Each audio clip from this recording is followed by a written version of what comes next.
આ છે ગુજરાતની અસ્મિતાને દાગ લગાડે એવું ગરીબોના મકાન પાડીને ભાજપ સરકારે એક દાખલો બેહાર્યો। ગરીબનું ગુજરાતની અંદર કોઈ નથી।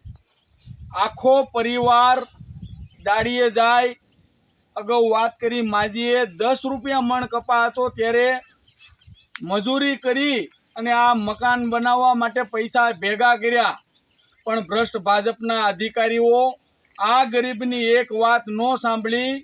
પોતે પથારીવંત છે, ખાટલો છે, ગરીબ છે, બીમાર છે, તેમ છતાં ન્યા આ ભ્રષ્ટ ભાજપ સરકારનું જીસીબી ગયું અને મકાન પાડી દીધું। આજ આખું ઘર રડે છે કે હવે અમારું કોણ? માંડ કરીને પ્લોટ લીધો હોય, મકાન બનાવ્યું હોય તો અમારી એક ઉગ્ર માંગ છે કે ગુજરાત સરકાર કમસે કમ આ ગરીબ પ્રજાને 100 વાર પ્લોટ તો નથી આપી શકતી। મોટા મોટા બણગા ફૂકે છે, દરેક ગરીબ પરિવારને અમે ઘર બાંધી આપશું, પણ આની મહેનત મજૂરીથી આ લોકોએ જે મકાન બાંધ્યા કડુકા, જસદણના કડુકા મુકામે એ પણ પાડી દેવામાં આવ્યા। તો ક્યાં સુધી ગુજરાતની પ્રજા આમનામ સહન કરશે?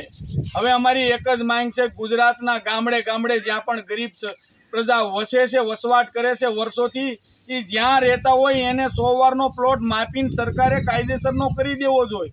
કારણ કે આ લોકો શા માટે સરકારીને પડતર ખરાબાની અંદર રહેશે? એની પાસે પૈસા નથી રહેવા માટે।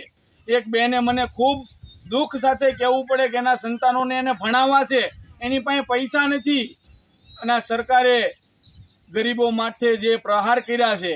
તો અમારી એક જ માંગ છે કે આ લોકોને 100 વાર જેટલા પ્લોટો ફાળવી દેવામાં આવે અને આ રડતા પરિવારનું ધ્યાન રાખવામાં આવે।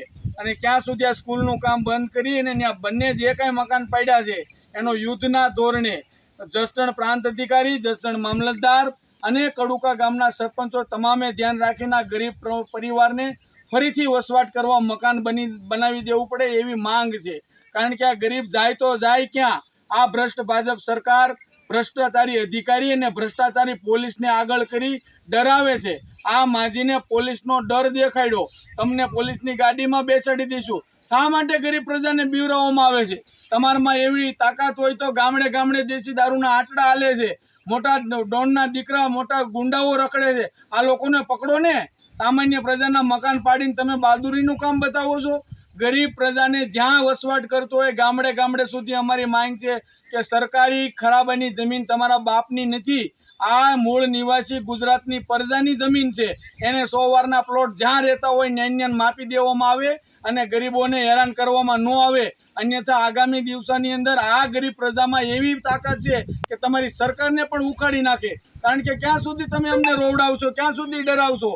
પોલીસનો ડર અમને ન દેખાડો, પોલીસનો ડર જ્યાં તમારે દેખાડવાનો ના દેખાડો। સામાન્ય પ્રજાના મકાન પાડી દેવાના ત્યાં કા મોટા જીસીબી લઈને આવો, મોટા પોલીસ લઈને આવો।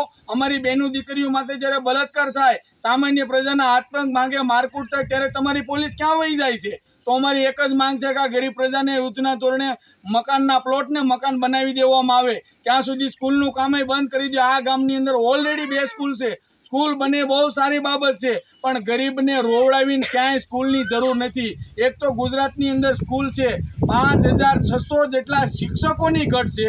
પહેલાં તમારી પાસે સ્કૂલોની અંદર શિક્ષકો ભણાવવા માટે શિક્ષકો નથી અને ગરીબ પ્રજા જ્યાં રહે એના મકાન પાડી દો છો।